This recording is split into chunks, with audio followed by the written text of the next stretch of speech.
Good afternoon and welcome everyone to the inaugural finals of the Resolved Student Debate Competition. Today we are celebrating student voices that have come together from across Canada and the world to debate a complex and universal topic. We will begin with the land acknowledgement. We wish to acknowledge this land on which the University of Toronto operates. For thousands of years, it has been the traditional land of the Huron-Wendat, the Seneca, and the Mississaugas of the Credit. Today, this meeting place is still the home to many Indigenous people from across Turtle Island, and we are grateful to have the opportunity to work on this land. As with all exciting and innovative initiatives, the Resolved Debate Competition has been long planned and much anticipated. Congratulations to our debaters, Rain Gerton, Ruisi, Emily Sue, and Julian Zhang. You were selected Resolved finalists from 112 high school student debaters in 20 countries around the world. And congratulations to Canada for its strength in debate. In a hard-fought semi-finals, Canada produced 3 out of our 4 finalists. Branksome Hall has a deep and enduring commitment to debate and public speaking. In 2019, we were proud to be the first school in Canada to host the world's individual debate and public speaking championships. Branksome Hall's outstanding team of debate and public speaking coaches, Grace Nolan, Owen Williams, Emma Taman, and Tracy Dalglish, dedicate significant time and energy to coach our students and travel with them to compete nationally and internationally. Innovation and global initiatives are foundational to Branksome Hall's mission. So we were poised and ready when Rudyard Griffiths from the Munk Debates approached us about a Branksome Hall Munk Debates partnership, which culminates today in the Resolved Finals. I would like to take this moment to especially thank 2 colleagues. Grace Nolan, debate and public speaking coach extraordinaire, for embracing and implementing Resolved. Grace's expertise and her extensive global network of student debaters, public speakers, and debate coaches enabled the success of the Resolved Debate Competition. We are most grateful to her.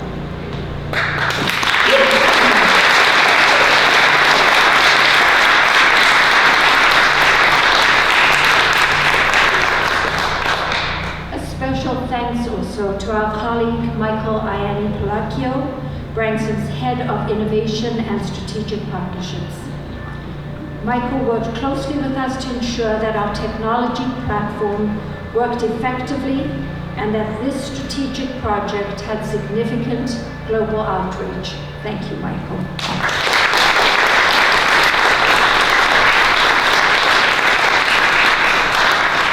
So this is a perfect moment to celebrate the Branksome-Munk partnership, and I would like to acknowledge Rudyard Griffiths, the co-founder, chair, and moderator of the Munk Debates, and introduce our principal, Karen Jervich, who would like to give her perspective on the Resolved partnership. Karen.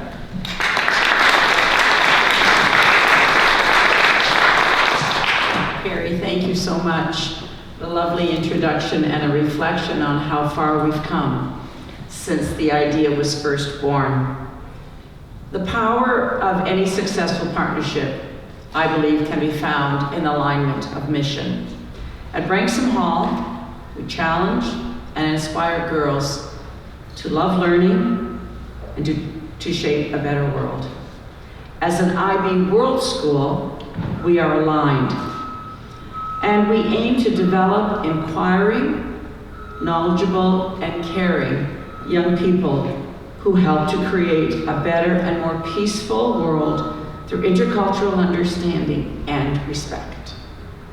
I can think of no better way to demonstrate our mission in action that through the opportunity to partner with Munk. I have repeatedly heard Rudyard Griffith emphasize the importance of civil and substantive debate in order to weigh in on the big issues of the day. The successful partnership between Munk and Branksome and the participation of students from 20 different countries from around the world really brought us here today to celebrate the culmination of the inaugural competition.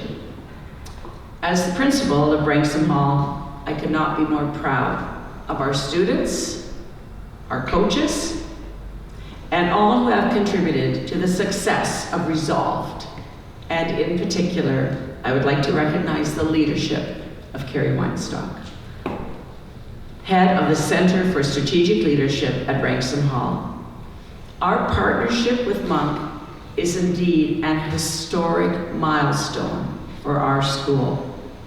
And we look forward to seeing Resolved continue to grow and to inspire a love of debate and public speaking for students around the world. Grace Nolan, I now invite you to weigh in, and please come to the podium. Thank you, Grace.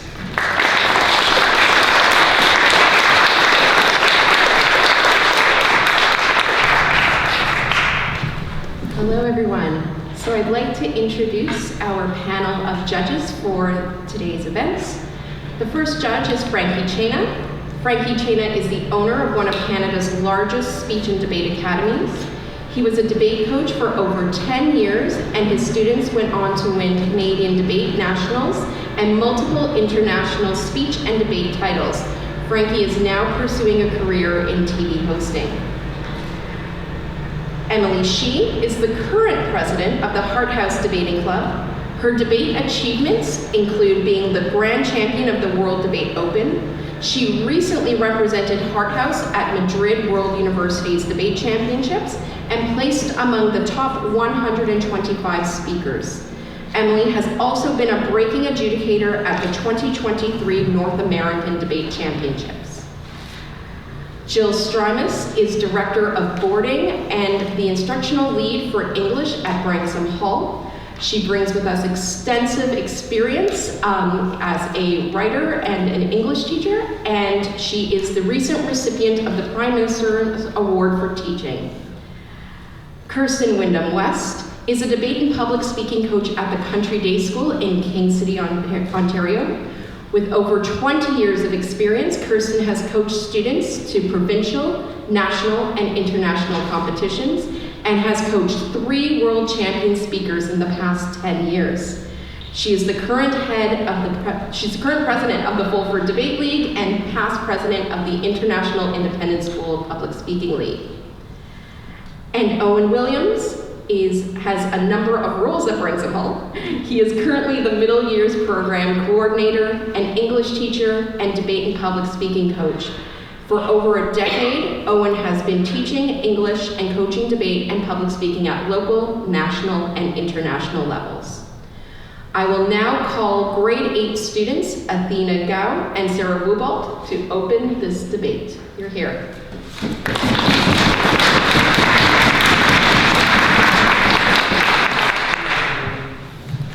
This debate will come to order. The resolution before us today is we can appreciate art even if the artist is personally reprehensible. Representing the proposition as the first speaker is Emily Sue, and the second speaker, Ray Durkin. Representing the opposition as its first speaker is Julian Zhang, and the second speaker, Ruisi. On behalf of the House, I would like to express our sincere welcome to our judges, Frankie Chena, Julian Strimus, Owen Williams, Emily Shee, and Kirsten Wyndham West. And we, Athena Gao and Sarah Wubalt, are your moderators. Each speaker will deliver a 6-minute constructive speech. The first speaker of each team will also get a 3-minute summary and a rebuttal speech. Points of information will be allowed during the constructive speeches only, but not during the first and last minute of the speeches.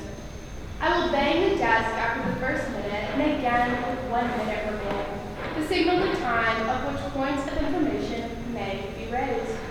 For each speech, 15 seconds grace will be allowed. After each speech, I will immediately call upon the next debater to begin his or her address. There will be no points of order or points of privilege. Heckling is also prohibited. I call upon the first speaker to introduce the proposition case for 6 minutes.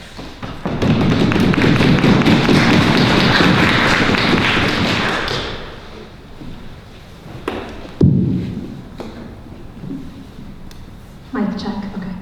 Time to start on my first word. In 2007, Damien Hirst produced a sculpture made from the cast of a human skull, real human teeth, and almost 9,000 diamonds. The piece was sold anonymously for £50 million, record-breaking for a live artist. But people had questions. He uses his assistant's work and signs them off as his own.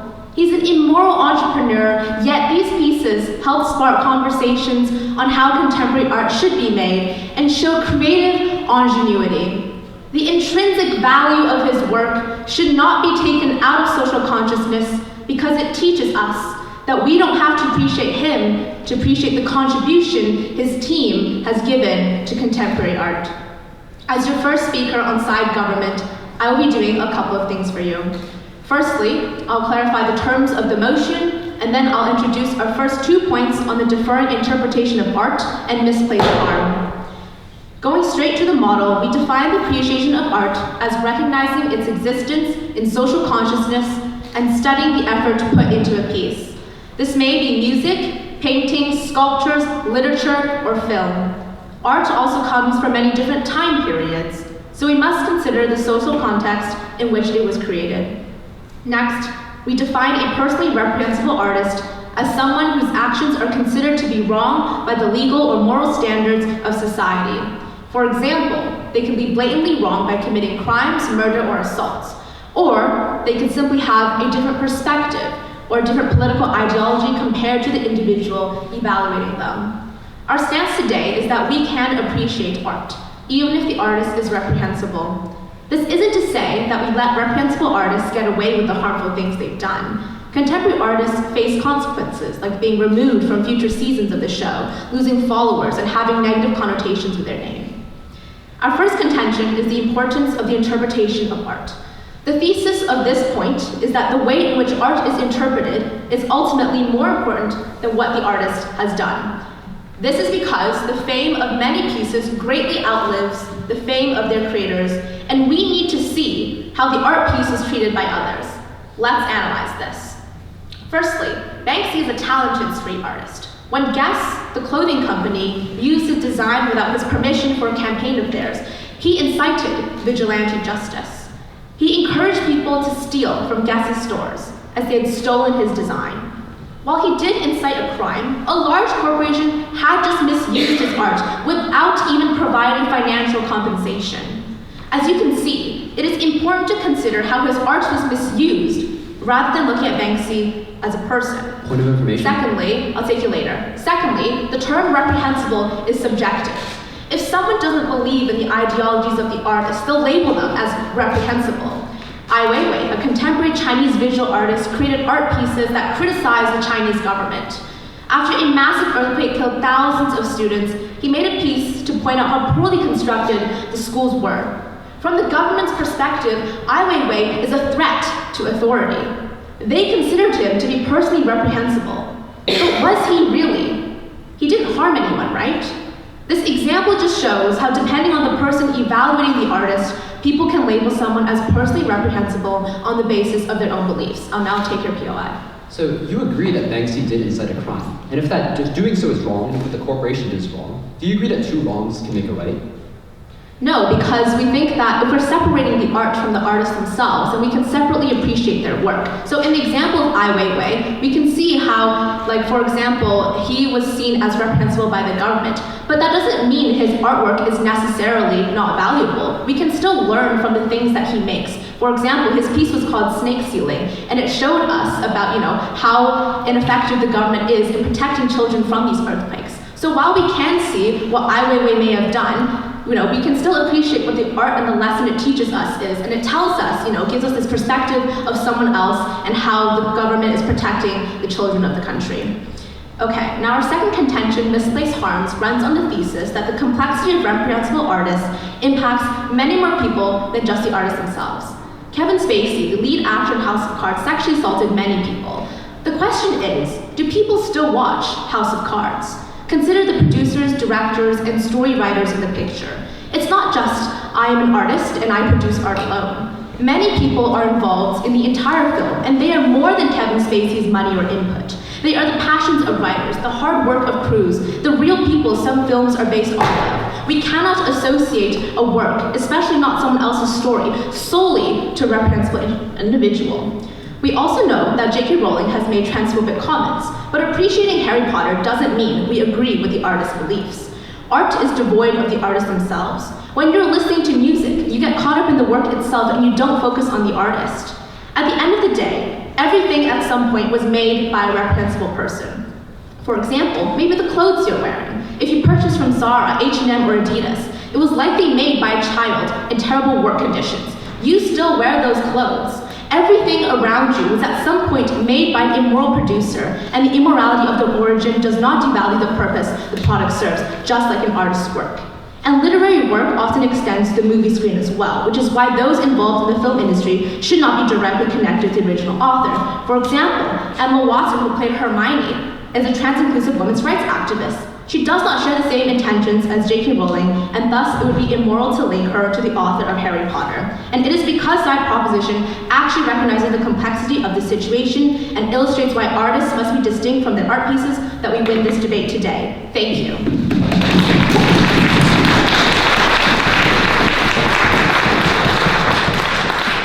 The speaker spoke for 6 minutes and 15 seconds. I thank the member for their speech, and we shall now hear from the first speaker of Sidon.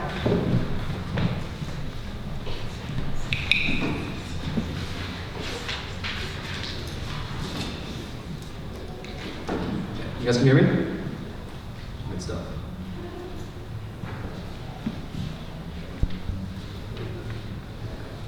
On side opposition, we do not think that society should forgive and forget. We should not tell people that reprehensible things are okay, only if you have fame and money to back them.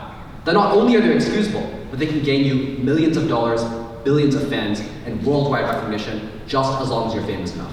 We rejected that premise. We're very proud to oppose. So what is our stance in this debate? We think that reprehensible artists are not only defined as that one guy who used a bunch of diamonds to make a painting, but they are people who have committed undoubtedly wrong acts in their personal life. And these people are actually more common than you might think. Pablo Picasso made great paintings, but he also abused women in his personal life. John Lennon of the Beatles wrote some great songs, but he also beat his wife. So we think that on our side of the house, not appreciating art does not mean we completely erase that art from history, but we look at it through a critical lens. We don't popularize that art, and we don't support the artist that made it. But finally, we think there's plenty of art out there that is made by good artists. There is no reason why someone has to, for example, listen to a Chris Brown song, someone who was charged with domestic abuse, over the thousands of other R&B singers that are out there and have done better things. We think that on our side of the house, we can shine a light on good art and good artists.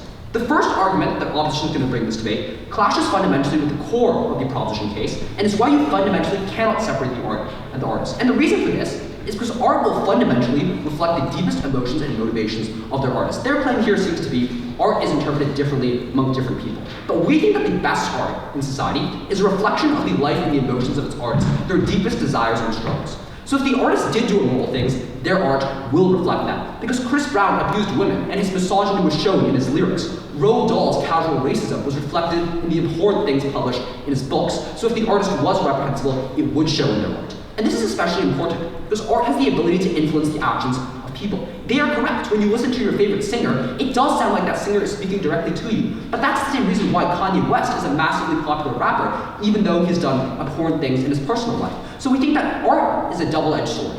Every hateful thing that Kanye says is now taken to heart by his hundreds of millions of fans. So it is true that art is emotionally important, but that also suggests that the immoral actions of the artist will be reflected in their art. That means that fans will take the messages of their favorite artists and put them on a pedestal. If those artists spread bad messages, they're amplified to millions of people. But that means you can still listen to these artists, you just don't appreciate them. You take them critically, and you don't take their uncontested truths as the truth. We think there are 3 harms in opposition that arise when you do appreciate the art of bad artists.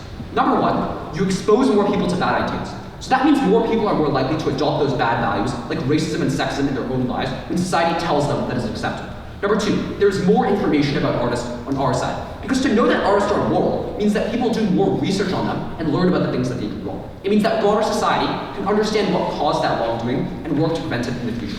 But number 3, you encourage artists themselves to do better. Because if artists now know that they cannot cover up their personal lives with their art, artists will preemptively reform themselves. So we think we actually shine a spotlight on good artists, like the artists which have invested in meaningful personal causes or pushed for meaningful social change, instead of those who have done abhorrent things and attempted to hide it behind their money, their power, and their glory. Before I move on, I'm happy to take that POI.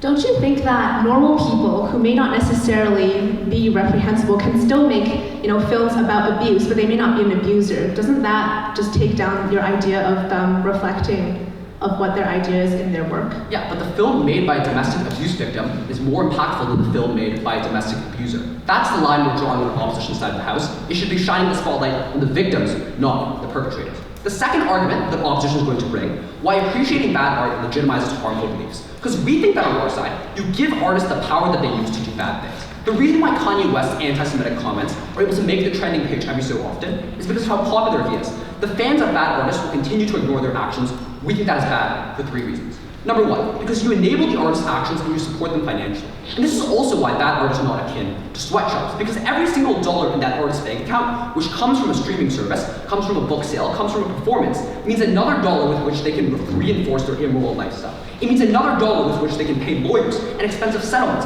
to silence their victims and hide their oppression. Every new fan of that artist means another person with which they can spread their harmful beliefs to. Every new follower of Kanye West now thinks that anti-Semitic ideals are acceptable in society, and his hundreds of thousands of young fans will echo that sentiment. But number 2, you ignore the people that artist harmed. Because fans of Chris Brown, who claim he's innocent despite an entire criminal trial, will often rush to invalidate the experiences of domestic abuse victims. This encourages to deny the struggles of actual domestic abuse survivors in society and cause more victim blaming, which is already very pertinent. Imagine how a Jewish person who lost their loved ones in the Holocaust felt when Kanye West said there were millions of things that he loved about the Nazis and continues to have fans worldwide. We think that legitimizing bad artists is insulting to those who are artists. That is why we cannot accept it. But the third reason why is because they spread these ideas to a greater audience. Because when you allow these ideas to be expressed in the mainstream, you are saying that they are acceptable, and you're allowing more people to be convinced by them. That means that racist and misogynists express these ideas more because, hey, my favorite artist did, and they're not being held accountable. So Proposition's claim here seems to be consuming art can give you value. But we don't care if the art can give you value if you can get just as much fulfillment from another artist. But there is nothing that on their side of the house can justify allowing these artists to hide their bad practice amongst fame and glory, making their victims feel invalidated and like their stories do not matter, and spreading those ideas to the rest of society where they'll be further perpetrated. We think that by supporting the art of bad artists, society is saying that it is okay to forgive and forget. That immoral actions are okay if they're committed by the powerful and the influential. That if you're the victim of one of these artists, we will forget about you because your voice means nothing in the altars of history. That we don't prosecute your abusers, nor do we hold them to a high standard of account just because they're famous. So we think that is unjust for society to do because we should never appreciate the art of immoral artists. Side opposition looks beyond the vivid colors and the pretty notes that hid blatant abuse. We cannot turn a blind eye to bad people. That is why we oppose.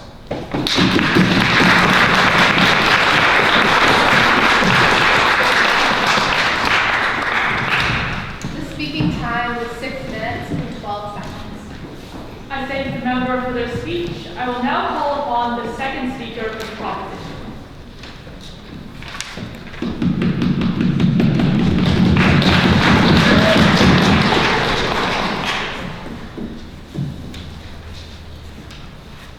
I'm just going to check mic, okay? Panel, it's really interesting that side opposition pretends to be on some moral high horse here, when in fact they are forgetting the big picture and taking away valuable lessons for the future, thus pushing us back decades. Good day is your second speaker on side proposition. 3 things in this speech. Firstly, refutation of everything we've heard from side opposition thus far. Secondly, reconstruction of Emily's points. And thirdly, our side's final contention. So moving into some refutation. In their points, they tell you that, like, we normalize reprehensible behavior. Panel, recognize that this is not exclusive to the art industry. Just because a criminal gets let off, for instance, it doesn't mean that everyone is suddenly going to try to do this crime just because one criminal got let off from that crime. They also say that, in their claim on their second point, they say that we are giving monetary support to artists who have done bad things. This is such a fallacious oversimplification. Because, one, many historical reprehensible artists are dead, and despite frequent exhibitions, cannot personally benefit from their fame. But two, for contemporary artists, have incentive to abide by societal norms, because they can be personally judged on our side of the house, even if their art isn't. They can still get a bad reputation, they can still lose followers. We would not dismiss wrongdoings, but we can learn from them while appreciating their art separately from who they are. Even if you don't buy this, one can still consume artwork without monetarily benefiting its creator. For example, support like your local secondhand stores or go to the library for goodness sakes. They also tell you that we are like harming victims and like ignoring their suffering. The idea that by appreciating art we are ignoring the victims is fundamentally flawed. This is where we can notice the importance of art as a separate entity from the artist. Life is Beautiful is a stunning film about a Jewish family during the Holocaust, even though it was produced in part by Harvey Weinstein. Your decision to connect with a heartfelt story does not entail supporting the perpetration of sexual offenses. Their moral posturing does little at the point where to every situation there are so many layers of good and bad. Before I move into my reconstruction, I would just like to note that they entirely ignored our model. They said, oh, well, we can look at the art in analyzing way. Look, we tell you in our model that appreciating can mean studying. It can mean analyzing the art, and they fail to interact with that at all. But moving into some reconstruction, in Emily's first point, she tells you about the subjectivity of art interpretation. To this, they say that we cannot separate the art because it is a reflection of the artist. Two responses here. One, this is not exclusive. Even artists who are morally stable can create questionable artworks. Someone who is an abuser could make a film about an abusive relationship, but judge recognized that so too can someone who isn't an abuser. Both of those films can talk about the same themes, about the same messages. But secondly, art is art. And the point of art is not documentation, but creativity. In the words of Canadian author Charles DeLint, not everything has to mean something. Some things just are. Note here that standards of reprehensibility vary from person to person, as Emily told you, and reprehensibility evolves. In the 1950s, Elvis was seen as deplorable. Now, he's a beloved icon. Now, moving on to our second point, we tell you about the harms caused to others when we stop appreciating a work because of the actions of some, especially in settings like film. They failed to even touch on this point, panel. The lives and efforts of other people matter, and I think they need to recognize this. Opposition cannot isolate camera operators who need to put food on the table of their families, the right for their work to be recognized just because of the actions of their employer or coworker. Before I move into my extension, I'll take your POI. Had these works of art never been appreciated in the first place, wouldn't that mean there would have been no film about it and these lives would have never been affected? I think the fact of the matter is that other people worked on this art. Other people put their time, their energy, and their creativity in it, and it shouldn't just be looked at with disdain because of the actions of a sole producer, for instance. But moving into our side's third contention on the educational purposes of historical art. The thesis of this is that art created by morally reprehensible artists can still teach us greatly, especially about our past.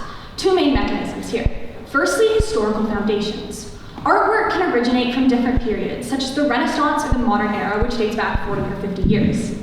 Although some of the artists responsible for producing them may be deemed reprehensible, their work holds significant historical value and therefore should be preserved and appreciated. The renowned painting by Picasso, Guernica, which portrays the Spanish War, revolutionized art. But the artist himself was known for his mistreatment of women, as they tell you. Completely removing his work from social consciousness does more harm than good, as his contribution to society through his art is larger than himself. Those who committed reprehensible acts are still capable of creating beautiful things. But secondly, under this, art can exist as a reflection of society. Artists, like anyone else, are products of their environment and experiences. As such, their art reflects culture. We have different societal expectations today than we did 300 years ago. While an artist's behavior may be shameful today, their art can still be valuable in understanding the locale or time in which it was made. Hence, it can be used as historical context and can provide valuable insights into the realities of the past. It can be studied for educational purposes. For instance, we can view the works of Charles Dickens for historical understanding, despite the fact that he was a known racist. What this entails follows the old saying: if we don't learn from our mistakes, we are doomed to repeat them. So we can read a piece of literature from the 1800s and recognize that it displays inherent racism. We must be willing to directly interact with the harms of the past. This helps us to question outdated attitudes and serves as a motivator for future advancement. We cannot simply take what is palatable, as it isolates us from moving forward, and we cannot achieve the scope of understanding the notions that drove the past.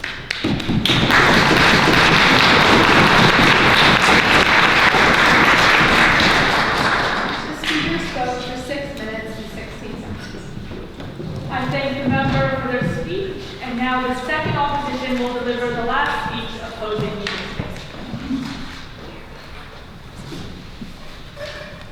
Okay. My time will start in 3, 2, 1. Art is inseparable from the artist. And saying that it isn't is simply an attempt to justify the enjoyment of the art, even though you are aware of the artist's reprehensibility. It is a delusion that side proposition is clinging to, and it is a lie that will harm countless others. It is something that we should absolutely not tolerate if we want to make a responsible, accountable society. By supporting the artist financially, reputationally, you become complicit in the suffering of the victims, and there is no excuse for that. My partner in their speech had 2 primary points: how art and the artist are tied together, and second, how harmful ideals and beliefs are legitimized. In mine, I will do 3. First, I will provide some recharacterization and rebuttal. Second, I will rebuild and weigh our arguments. And third, I will offer an extension on our primary contentions. Moving on to recharacterization, I think my partner has already made it clear in our stance that you can find many works of similar art out there, as there are countless artists. There's no need to seek salvation from just one artist. Second, a work of art won't capture your eyes for more than a few minutes. A song isn't listened to for more than a few moments. People don't read books seeking salvation. They do so for entertainment. It is simply mere amusement. It is nowhere near as important as proposition makes it out to be. Yes? If we remove every work that has ties to someone who has done something wrong, are there really going to be any films left to watch, given that all people have done something wrong at some point in their life? First, I think I will be answering this in a moment, but I think first this comes with a lack of understanding what exactly it means to be reprehensible. Second, I think that if these arts and works would have never been appreciated in the first place, then we would have never made movies about it, and other people wouldn't have been dragged in. I think it's important to note that proposition's characterization and stance as a whole is extremely weak, right? We're talking about somebody reprehensible. We're not debating here about some artists who might have outdated or controversial views. We're addressing those whose reprehensible acts speak no less louder about them than the art they created. We're talking about sexual assaulters, child rapists, blatant racism and hate. We're talking about genuinely awful human beings, not vigilantes, not whoever like that, right? Proposition's stance of how people in art will have to be great, how there's no art, it's simply ridiculous. I don't need to tell you that we should condemn this kind of behavior, as my first speaker has already stated. Moreover, to define appreciation as basically doing anything related to the art, for example, studying it, anything at all, is extremely uncharitable. As we have stated in our stance, we can look at art with a critical eye and not appreciate it. Just like how we absorb past wars and violence, such as the Holocaust, without supporting the Holocaust or the ideology behind it. This is also how we respond to their history argument, still learning about history through studying this art without appreciating or popularizing it. Not only that, I think it's impossible to appreciate the art while condemning the artist. That's both hypocritical and impossible. Every view on Kanye West's music gives him more fans, more attention, more money. It contradicts with the very nature of fans, because when you like something, it's incredibly hard to hate the creator. Fans often link themselves with their idols through both views, ideology, and lifestyle, meaning that when somebody attacks their idol, it's akin to attacking themselves. It's why they can be so irrationally defensive in the first place. Now then, let's discuss and weigh what's more important, 3 minutes of a mild amusement, or the years of abuse and suffering a domestic abuse victim have to go through with no way to fight that. Because of the power and control your appreciation of the art gained to their abuser, judge, this isn't even a question. There is no comparison. The victim is infinitely more important. This doesn't even account for the indirect harm one causes when they consume and popularize art. Let's say you're a black child where Charlie and the Chocolate Factory is a signed reading where a Ronald doll depicts the Oompa Loompa people who are black pygmy people from Africa working for a white man in an extremely prejudiced way. Not only are you comfortable about this and feel that people don't care about your history, against highly impressionable kids began hurting. This isn't just some abstract thing where kids grow up with a bad mindset, because no matter how well written or fun a book is, it isn't worth more than basic human decency or the potential harm that it can bring to people with stereotypes and prejudice. Moving on to extension, tying back to my partner's first argument, even if you don't buy the fact that you can separate art and the artist, what's impossible to do is separate art and your perception of the art. Imagine you see a painting of a young girl filled with technical finesse, beautiful colors, excellent perspective and anatomy. You are proud to have it hanging on your wall. But then you learn the artist is Graham O'Bendon, a convicted pedophile charged with sexual abuse. You realize the strange pose the child is in, formerly assumed to be a natural study, is strangely and disturbingly suggestive. You realize that the child in the painting is a victim. You look at the colors and you no longer see colors, because the stories of the people harmed are something that just can't be erased from your mind. You hear the notes and you no longer just hear notes, because you wonder, what kind of feelings did the musician feel creating this while beating women? What kind of feelings should you feel if true art is a reflection of the artist's soul? We always perceive, experience, and ultimately appreciation art through our memories, our values, and our knowledge about how the context of the art was created, rarely from just the appearance. Art is not just art. It is far beyond that. This perception changes irrevocably once you realize the same person, the same mind that created this masterpiece, plotted an unimaginable suffering. The appearance remains the same, but your knowledge of art is there, has been twisted to the point you can't appreciate with a light conscience. It doesn't matter whether it's reflected or not, because being an their artist is infinitely connected to their person.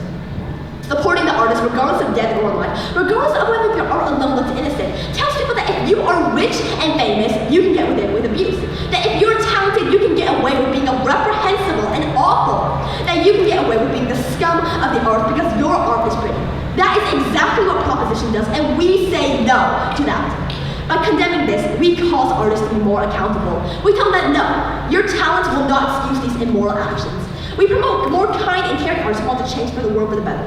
Yes, Proposition 1 has said, it's true that many things in this world are made immoral. And that is exactly why we must oppose this motion, and more than ever before. Because only when we refuse to separate art from the artist, when we refuse to allow this immorality, that's when immorality fails to be appreciated, when it fails to be adapted and further fails to harm more people. As a consumer, you too are a moral agent. In order to drive this world to a more accountable future, in order to protect victims and acknowledge their suffering, we are extremely proud to oppose.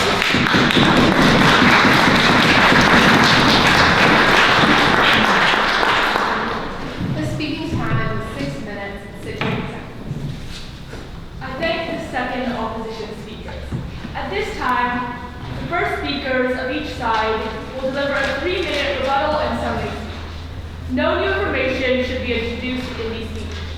We will start with the first speaker of side opposition.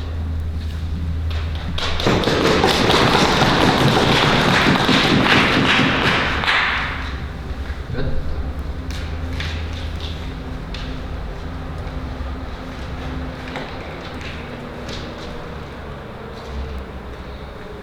Proposition's single claim down this entire debate seems to be that the definition of reprehensible skews from person to person, and that interpretations of art are important. So I'll analyze this debate in 2 themes. Number 1, engaging with their best case scenario if you could separate the art and the artist. Secondly, if you could not, and why that greatly harms society. Firstly, they say interpretation is different, and reprehensible means different things to different people. But we think that number 1, some things are uncontestedly bad. Beating your wife is uncontestedly bad. Doing things like being racist is uncontestedly bad. Number 2, you can study art, you can look at it critically, but appreciating that art is where we draw the line. If a social science professor wanted to study the works of a Renaissance painter, that is fine. We're not deleting all this art, but we're also not putting it onto a pedestal. Even if the art and the artist were separable, we told you that there were 3 unique harms that arose from their side of the house. Number 1, that you were allowing these artists to personally benefit off reprehensible actions. Number 2, that you were encouraging their bad practices by allowing them to maintain their fame. And number 3, that you spread these harmful ideals to the most pertinent in society. This was unengaged with, and the only thing that they say is, oh, artists can still be held accountable through different metrics. But this completely ignores the crux of our argument. The point was, allowing these artists to be more famous, to give them more money, allows them to dodge accountability. And the reason for this is because putting more money into Chris Brown's bank account means more money with which he can pay lawyers to invalidate the struggles of his victims. The reason why we take domestic abuse so seriously in the status quo is because we think it is an issue of high importance. But if the person who abused you domestically was Pablo Picasso or John Lennon, seemingly we don't seem to care about it. We think that was fundamentally wrong. We think that victims were more important because of the context that was given in mine and Ruisi's speech, and we promote accountability for artists. Because we do not tell society that only if you're rich, only if you're powerful, and only if your notes and colors are pretty can you get away with bad actions. We tell you that you should be held to the same standard of account as everybody else. But on to the second theme. If the artist and the artist were separable, what does that mean for the debate? Because we told you that even if the artist did something wrong, that still is going to affect more people. So watching a Kevin Spacey film or buying a J.K. Rowling book uniquely helped them and enabled their bad practices.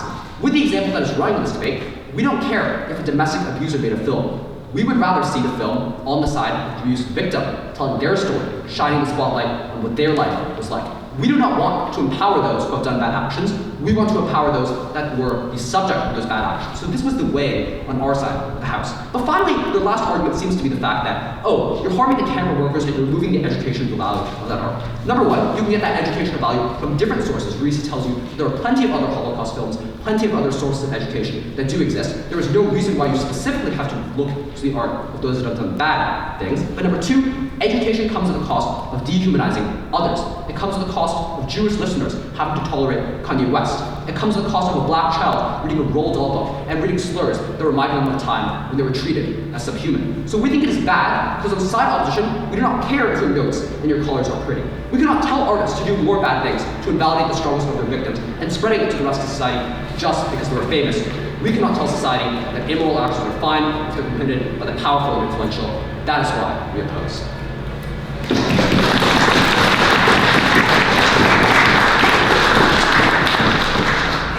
speaking time was 3 minutes and 11 seconds. We will now hear the proposition's final, rebuttal, and summary speech to be delivered by the first speaker for 3 minutes.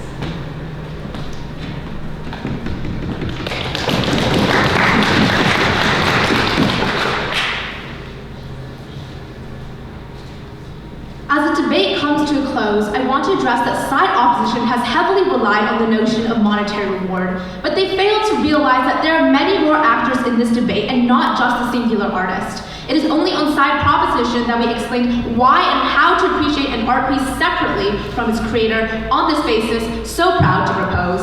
As your summary speaker on side government, I'll be discussing 2 questions today. Firstly, which side is more disruptive to society? And secondly, which side best preserves our history and educates the public? Before I get into our full summary, I just want to clarify that side opposition keeps talking about how unreasonable our model is. Well, we're on proposition, and we said in our model that we can study and enjoy art as appreciation, and I think that is a reasonable and fair interpretation. Okay, now into our first question about which side is more disruptive to society. So side opposition tells us about this big idea about, like consuming art made by reprehensible artists is morally and practically wrong, and that we are giving monetary benefit to these people. Well, we refuted to this by saying that, first of all, deceased artists can't benefit from this money because they are not alive anymore. But secondly, you can also still appreciate work by visiting secondhand stores or visiting libraries. You don't necessarily have to purchase from these artists every single time you want to see their work. But secondly, they tell us about how we're excusing these actions, we're supporting these reprehensible artists. Well, a couple responses that we told you. Firstly, we talked about backlash and how it creates personal consequences. Their wrongdoings are pointed out and their actions are not excused. And secondly, we told you about education. We are not hiding the artist's reprehensibility. In fact, because we separate the art from its creator, we can study the artist separately and still know why they're bad. And we told you on our side of the house that people still lose jobs on side opposition. And we gave you an example, like down the line of clothing, that you're wearing, there's an abuser all the time. So you cannot necessarily say that something is just reprehensible based on one person, because everything around you was likely made by someone reprehensible. But let's do a bit of weighing here. So it's more feasible on our side to showcase artworks while highlighting the stories of victims. But on their side, it's not feasible, because you can't just remove someone's artwork the moment you find out the art was reprehensible. Their work was probably already very successful, and many companies would already want it in social consciousness. Okay, second question. Which side best preserves our history and educates the public?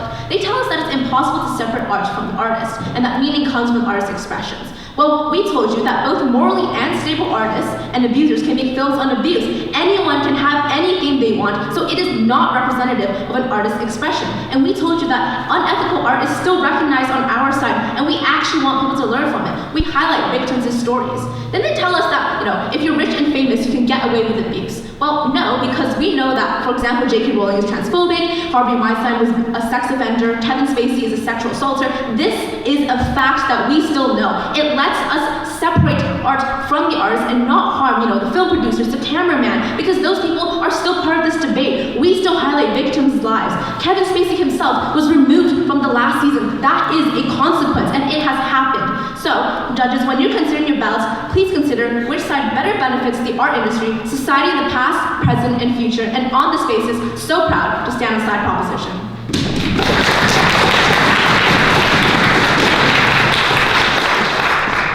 The speech was 3 minutes and 13 seconds. I thank the member for concluding this debate, and the judges are now asked to leave the debaters' room to deliberate. So before we begin with the awards ceremony, I would like to thank the following people. Thank you to Belle Davis and Sophia Rabazzi and Kiana Romeo for the photography and the filming of this event. Thank you to our judges, Frankie Chena, Jill Strymus, Emily Shee, Kirsten Wyndham-West, and Owen Williams, who also provided the judges' briefing. And thank you to Hart House Debates Club for hosting this wonderful event in this historic space that has been a training space for generations of exceptional debaters. From former Premier Bob Ray to leader of the opposition Michael Ignatieff, from filmmaker Adam Agoyan to writer Margaret Atwood, Hart House has been a venue for civil discourse for over 80 years. These include the Hart House team that graced the finals of the second ever World University Debating Championships in 1992. The Hart House team of the famous World University Debate Championships of 2016 finals, and most recently, the Hart House team that made it to the octofinals of the Madrid World Universities Debate Championships. It has been the site for numerous outrounds of the Hart House InterVarsity, where debaters from all over North America and the world have battled it out for the Hart House Ivy Trophy. Hart House also hosts the largest high school debate tournament in North America, with 164 teams competing this past February. This space is where the club opens the house and welcomes all of our debaters, new and old, to join in the continuing tradition of debate. It is the place of fond memories, victories, and new beginnings. Hart House also has many exciting summer opportunities coming up, such as weekly meetings that are open to high school students on Thursdays from 6 to 9, which are either in person or through hybrid. They will also be hosting 2 tournaments this summer, an online BP competition and a high school pro-am debate competition. So parents and debaters, stay tuned for those dates, and if you follow them on Instagram, all the details will be there. One way or another, the hope is that all of the competitors, spectators, and debaters here today will find a way back to Hart House. Once again, thank you to Emily Shee and the Hart House Debates Club.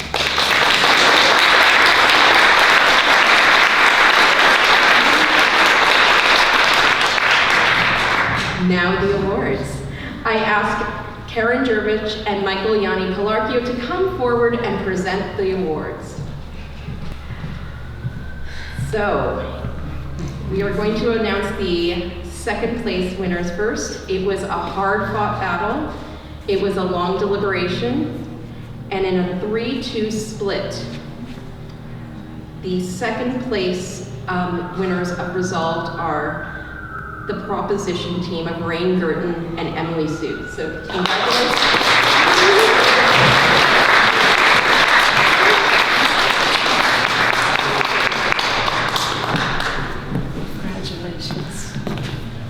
Congratulations.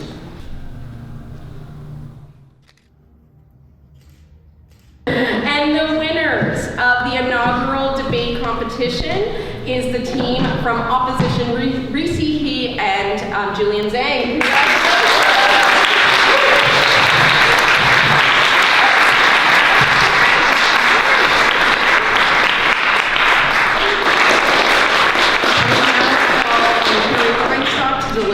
To deliver the closing remarks. Well, congratulations. All our debaters here today are winners, and we are so proud of you all. Rain Girton, Ruisi He, Emily Sue, and Julian Zhang, you were amazing. Thank you. And thank you all for attending Resolved today. We look forward to seeing you next year at the Resolved Debate Competition. Thank you, everyone.